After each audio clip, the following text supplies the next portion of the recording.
exclusivo, nossas equipes vão ao Pantanal em busca da solução de um mistério. Será possível que o homem responsável pela maior carnificina da história tenha fugido para o Brasil? Uma pesquisadora acredita ter encontrado no país os restos do ditador alemão Adolf Hitler. A hipótese, que muitos consideram absurda, logo virou notícia mundial. A foto do suposto Adolf Hitler, já idoso e no Brasil, correu o mundo. Sites americanos, israelenses e jornais ingleses deram a notícia. Até uma equipe de TV da Rússia esteve na semana passada no estado de Mato Grosso.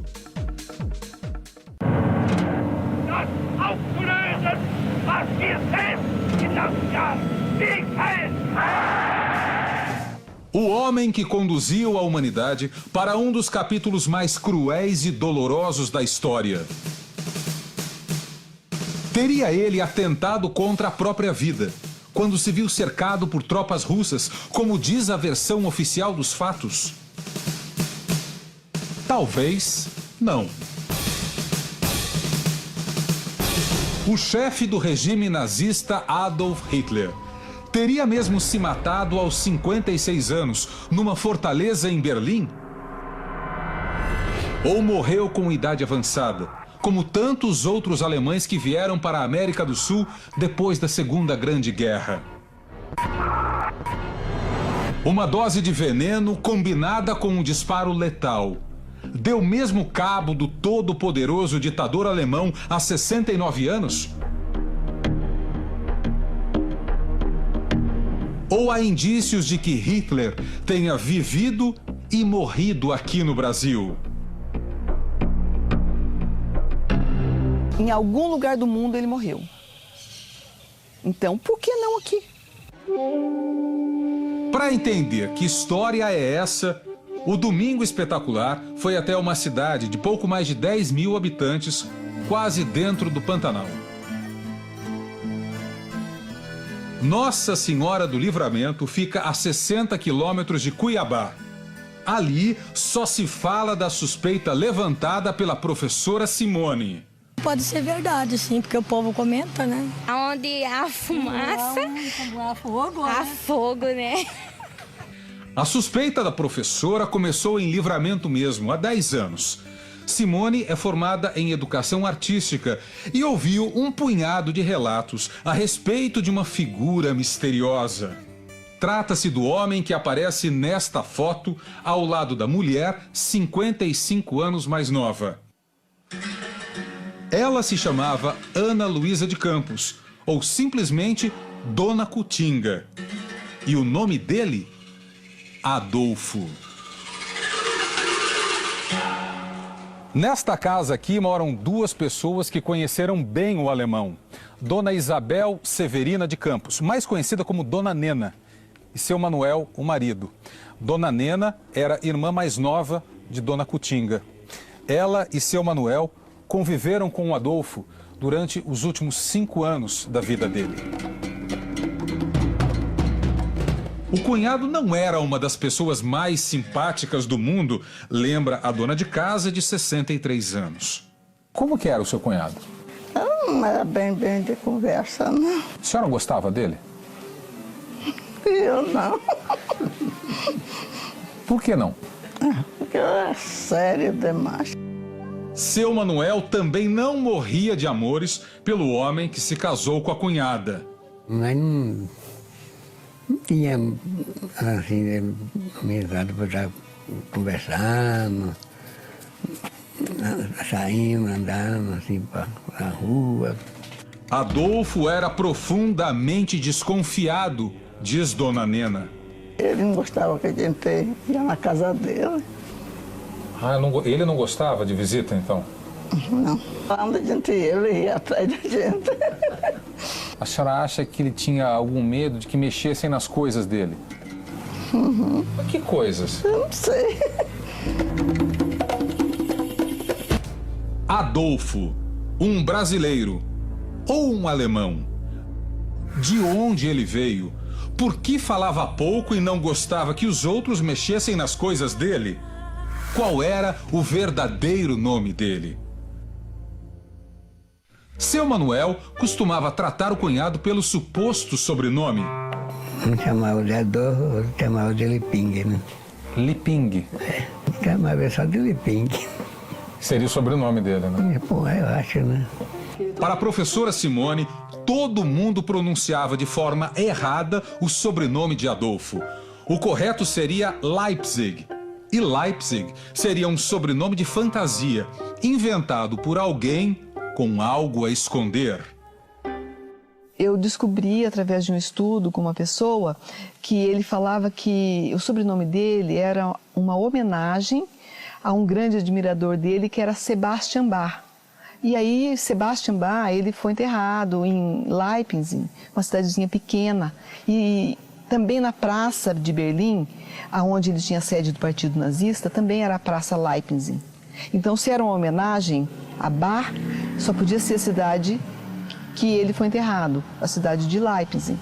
E aqui, como o pessoal não tem muita convivência com alemães, então eles falavam Leping, Leping. Na Santa Casa de Cuiabá, o nome Adolfo Leping aparece num registro antigo.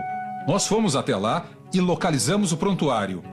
Aí está o livro, de 1980. No dia 11 de fevereiro, Adolfo foi atendido depois de sofrer um acidente com um trator. Algo estranho teria acontecido naquele momento.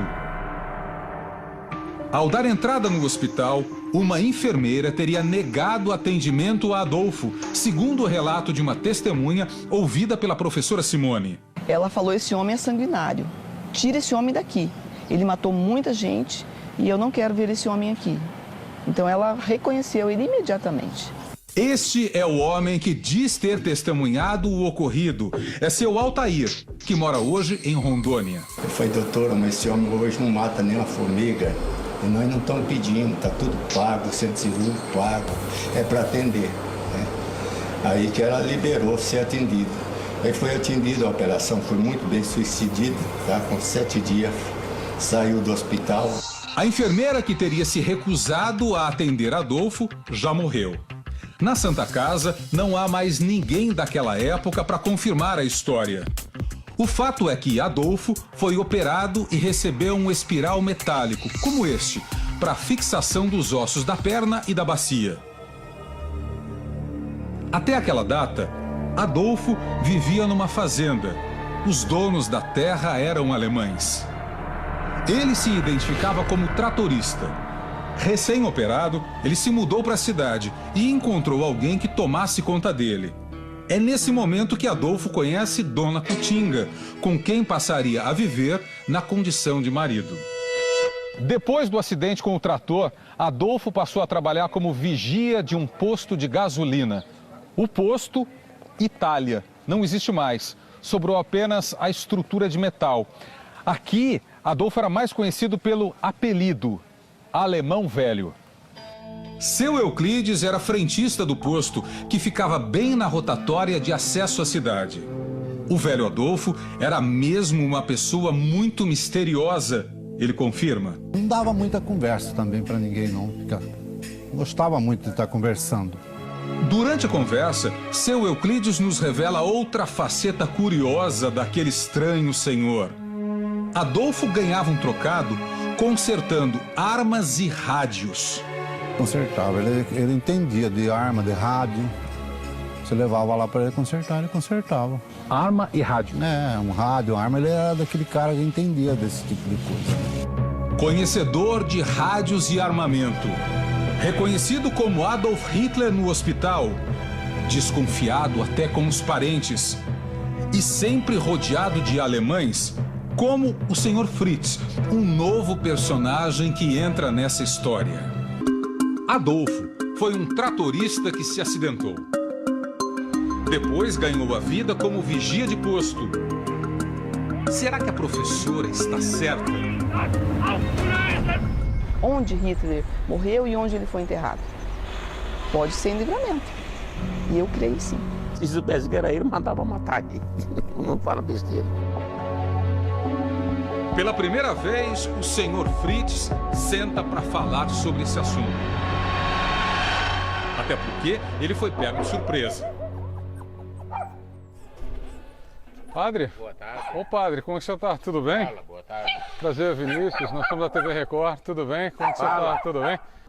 A professora Simone tentou falar inúmeras vezes com o ex-padre, que mora nesta casa, protegida por um grande muro de pedra. Quando o senhor Fritz e Adolfo falavam, ninguém entendia. Tudo que o alemão velho precisava era o padre que resolvia.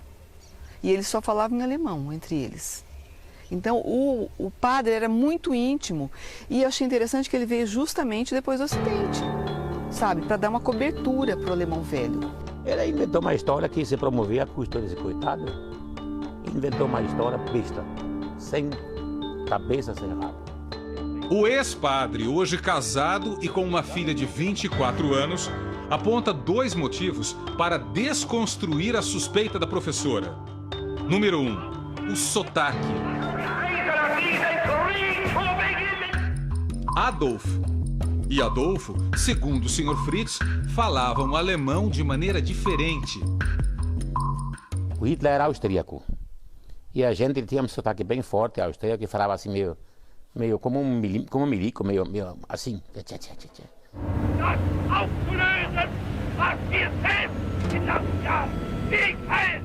Que o Adolfo não falava. O Adolfo falava alemão até razoavelmente bem, mas não era nada de sotaque austríaco, era um sotaque do médio norte da Alemanha. Número 2, a data de nascimento. No livro da Santa Casa, consta que Adolfo tinha 82 anos quando sofreu o acidente de trator. Se vivo estivesse naquela data, Hitler teria 91 anos de idade, ou seja, seria quase 10 anos mais velho do que Adolfo, se é que o tal registro do hospital é mesmo verdadeiro. Era um coitado que morreu pobre. Eu acho que ele não estava bem, parafuso bem certo. Um sujeito inofensivo, falador e sonhador. O alemão teria morrido em 1984, mas não existe nenhum documento oficial, uma certidão de óbito, nada. O que se sabe é que o corpo foi trazido para cá, o cemitério municipal de Nossa Senhora do Livramento. Também não havia um túmulo, nem sequer uma placa com o nome da pessoa enterrada. A cova com os restos mortais de Adolfo era algo parecido com isto aqui, um pequeno pedaço de terra com uma cruz de madeira fincada no chão. Sem os documentos, fica difícil também dizer do que o Adolfo morreu. Nós voltamos ao cemitério com a professora Simone, que acredita que Adolf Hitler foi mesmo enterrado ali. Ela tenta achar o lugar onde a cova foi cavada. Hoje, às vezes, a gente se perde um pouco, porque muita coisa está diferente já em 6 anos, né? Agora sim, o ponto exato onde estavam os restos mortais. Para mim era aqui, neste local aqui que nós cavamos, entendeu? Hoje não tem nem o sepultado aqui, pelas datas, pela cruz, tá vendo? Não eram essas cruzes? Não era. A gente tinha uma cruz aqui. Sim. Entendeu? Nesse pedaço aqui que estava colocado a cruz aqui, né? A caída, entendeu? Então nós cavocamos nesse espaço. Passando-se por sobrinha de Adolfo, a professora, com a ajuda de um coveiro, desenterrou o que restou do corpo. Há 6 anos, ela guarda fragmentos de Adolfo na própria casa. E veja também o que foi encontrado na cova: o espiral metálico usado pelos médicos da Santa Casa, já absorvido pelo osso fraturado. E mais um achado: a roupa usada no enterro, ainda toda empoeirada. A única coisa que nós encontramos é que essa renda branca fazia parte de todo o paletó. Ele era todas mangas, ele era todo forradinho com essa renda branca. Então a gente pensa que não é alguma coisa típica nossa. Deve ter vindo de fora. E não encontramos etiqueta em local nenhum. Desenterrar os restos mortais se passando por uma parente. Foi um crime, denuncia o senhor Fritz, enfurecido com as suspeitas da professora. E ela quis ele. Se ela fez, é crime porque não pode fazer isso. Sem ordem de juiz, pode? Não pode, que me consta. Foi necessário, porque senão o rapaz não ia fazer o trabalho de desenterrar os ossos para mim. De onde a professora tirou a ideia de que um padre teria apoiado um suposto chefe da Alemanha nazista escondido no Pantanal? Existe algum indício na história? Existe sim, diz o professor Samuel Feldberg, historiador e cientista político. Se elementos da máquina administrativa nazista chegaram efetivamente à América do Sul com passaportes emitidos pelo Vaticano, se Adolf Hitler eventualmente tivesse tentado fazer a mesma trajetória, não tenho dúvida nenhuma que teria recebido o mesmo apoio. Foi a trajetória feita por este homem, Joseph Mengele, um dos maiores carrascos da história. O chamado açougueiro de Auschwitz, o médico que separava aqueles capazes de trabalhar daqueles que iriam imediatamente ser enviados às câmaras de gás para serem assassinados, especialmente velhos, mulheres e crianças, teve uma vida relativamente tranquila no Brasil durante décadas e talvez o seu paradeiro não tivesse sido conhecido e determinado se ele não tivesse morrido afogado numa praia de São Paulo. Joseph Mengele morreu exatamente neste lugar aqui, a praia da Enseada, no município de Bertioga, na Baixada Santista. Ele teria tido um mal súbito seguido de afogamento, mas o carrasco nazista vivia com uma identidade falsa e foi enterrado mais tarde na Grande São Paulo com outro nome, Wolfgang Gerhard. 35 anos depois da morte, nós encontramos o registro do óbito e o PM reformado que atendeu aquela ocorrência. Seu Dias, então cabo da Polícia Militar, não tinha noção de que aquele homem, morto na areia, era um dos carrascos mais procurados do mundo. Um cientista que se tornou famoso por fazer experiências cruéis com seres humanos vivos. Naquela oportunidade não foi possível saber de qual corpo que se tratava. Só posteriormente é que veio à tona que se tratava do médico nazista. Foi resgatado pelo seu acompanhante, Sim. que ficou sabendo que depois se tratava de um cabo do exército alemão. Sim. Foi resgatado, Foi puxado da água para cá e foi colocado mais ou menos nessas imediações aqui. Que sentimento ficou para o senhor quando essa história veio à tona? Eu não fiquei com ódio, eu não fiquei assim com ira a respeito desse fato. Foi apenas um atendimento de ocorrência e só, logicamente, lamentei tantas mortes. Terem perdido a vida por uma só pessoa. Investigações feitas no Brasil e também fora do país levantaram a suspeita. Aquele homem morto no litoral paulista seria o carrasco a serviço de Hitler. 6 anos depois do enterro, os restos mortais foram exumados. No crânio havia um pequeno buraco que lembrava a perfuração de uma arma de fogo.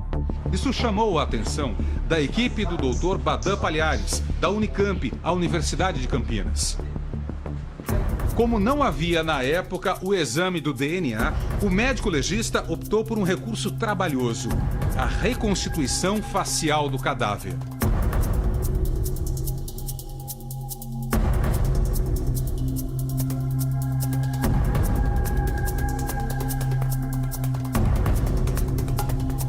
Depois de 4 meses, médicos, peritos e escultores chegaram a este resultado. Não havia mais dúvida.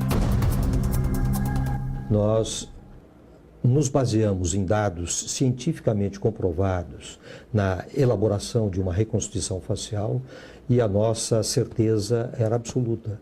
Faltava simplesmente um exame científico efetivamente comprovando que seria o DNA. Isso só foi possível quando o filho dele forneceu este material e aí então ficou comprovadamente aceito pela comunidade internacional como sendo dele.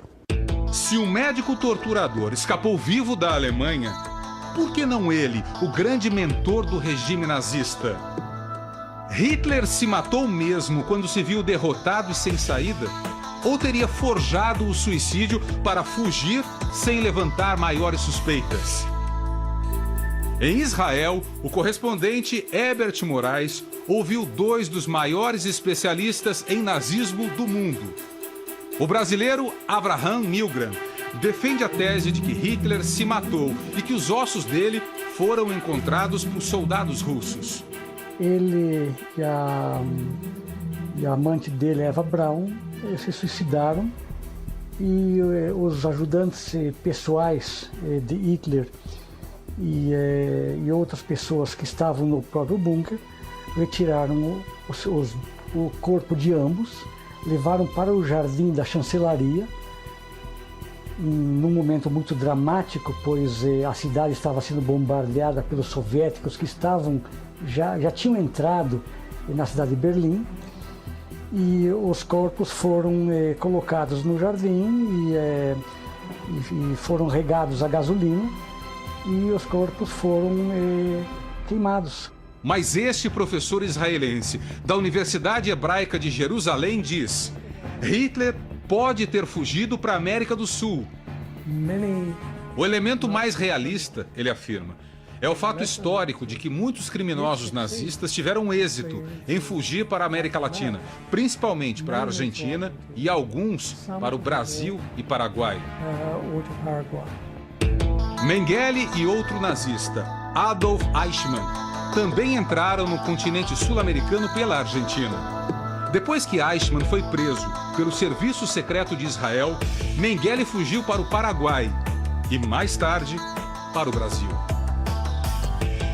E Hitler, derrotado depois de uma perseguição doentia contra o povo judeu, teria feito o mesmo caminho? É o que tenta provar este livro, de autoria da professora Simone, descendente de judeus, que faz mestrado em jornalismo numa faculdade privada do interior de Minas. A nosso pedido, o professor Vitali Joanoni Neto leu o livro. Ele dá aula de História na Universidade Federal de Mato Grosso. Na capa, a autora usa a foto de Adolfo com um bigodinho feito em computador. É um trabalho que tem sérias lacunas do ponto de vista acadêmico. Então você parte de um problema, faz a investigação, desenvolve uma hipótese e comprova essa hipótese usando uma documentação nova. Não foi esse o procedimento usado pela professora, pela pesquisadora.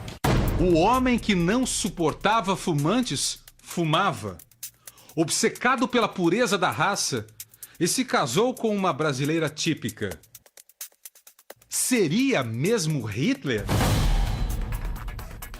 Conhecendo as bases dos princípios raciais alemães, nazistas da época, eu apostaria que Hitler não se aproximaria o suficiente de uma negra para forjar a imagem de um casamento.